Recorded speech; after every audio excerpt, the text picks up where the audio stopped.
Ish, apa benda yang Atuk simpan ni? Si best. Ish, barang rare ni. Ada cap. Cap mahal ke ni? Lama. Nanti kita boleh pakai. Ini ni. Ini yang paling mahal. Ini kasut waktu muda Atuk dating dengan nenek ni. Tapak pun dia kuning dah. Stokin tu ada dalam lagi ni. Mahal ni. Kita pakai buat dating awak kita kat nanti dah. Bak apa ni barang gini simpan gini. Wish. Barang rare ni. Cantik ke ini? Ni keris Sama Tunggal ke keris Amir Sari? Kita jumpa Atuk lah. Bak pun mengekat. Atuk. Kau nyanyikan lagu syadu bila teringatkanmu. Sadar diri sudah tua, masih lagi mau nyanyi. Joya, kenapalah kau pergi dulu? Kalau tak kita boleh basking kat Bukit Bintang. Tak apalah. Atuk. Ya, cu. Apa ni, Iman nak tanya satu benda ni. Iman jumpa barang ni dekat Atuk punya tempat simpan barang. Nak tanya lah. Keris ni cantik Atuk. Atuk boleh ceritakan tak apa benda sejarah keris ni? Keris Kita ni. Sila. Cu, duduk. Ni keris lama Atuk. Panjang ceritanya. Bermula pada tahun 1939. Sebelum tahun 1940. Jadi selepas 1938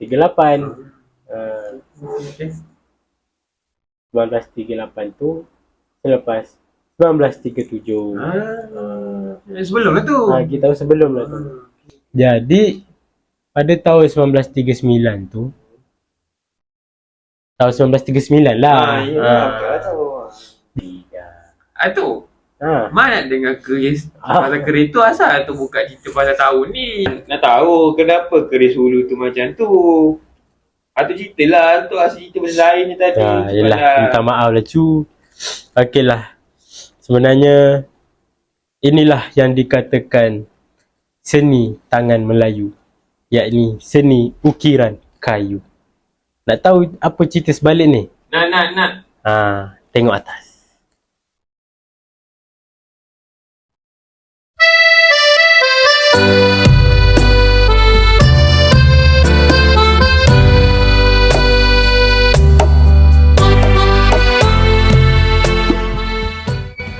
Sejarah seni ukiran Melayu. Ukiran kayu merupakan hasil seni tapak tradisi Melayu yang terulung.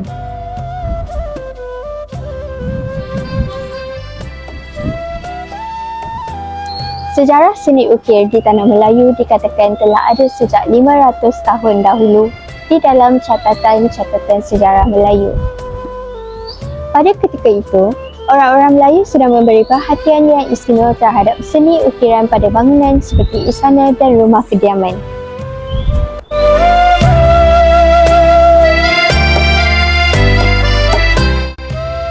Ukiran kayu merupakan salah satu seni tapak yang menjadi sejarah peninggalan pada abad ini.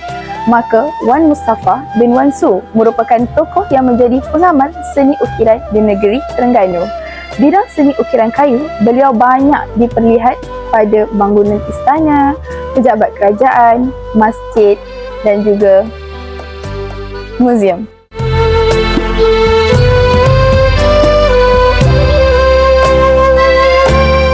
Sumbangan besar beliau merupakan tenaga pengajar kepada yang berminat untuk mempelajari seni ukiran kayu seperti guru di Matap Terengganu dan juga di Kuala Lumpur.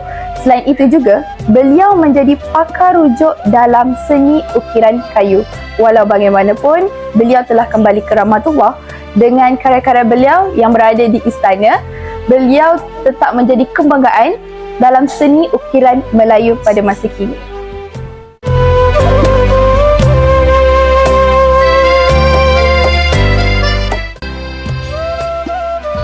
Okay, seperti mana kita tahu, ukiran-ukiran kayu ni dapat dilihat di dinding-dinding istana, surau, di perabot, barang perhiasan, bahkan di senjata seperti keris. Oleh itu, bagi melengkapi ukiran kayu ini, para pengukir menggunakan beberapa motif.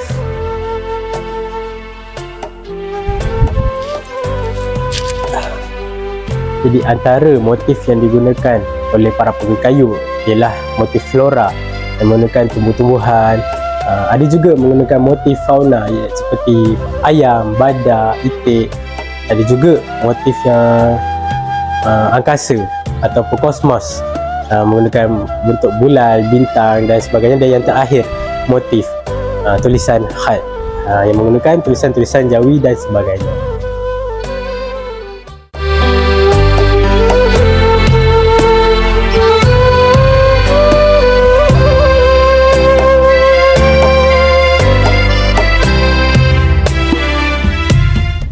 Ukiran kayu dapat dilaksanakan dengan berbagai-bagai teknik, dan satu-satu teknik itu dia bergantung kepada kemahiran dan kebolehan pada orang tersebut. Dan terdapat 3 teknik kayu: teknik tebuk timbul, teknik ukiran larik,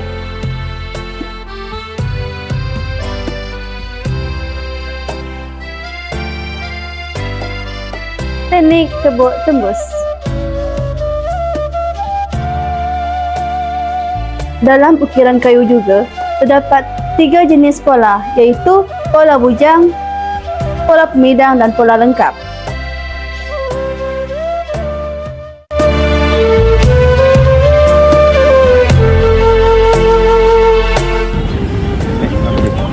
Seni ukiran di Malaysia pada zaman dulu sering kita lihat di istana, pondok wakaf, rumah ibadat dan sebagainya.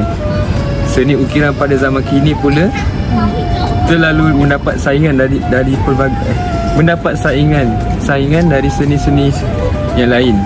Namun begitu, perkembangan seni ukiran di Malaysia dalam pelbagai contoh, dalam pelbagai bentuk. Sebagai contoh, perhiasan, perabot dan kraft tangan yang dapat dilihat di kedai ini, dan yang boleh mendatangkan keuntungan kepada ekonomi Malaysia. Kesimpulannya, perkembangan seni ukiran di Malaysia tak lapuk dia hujan, tak lekang dia panas.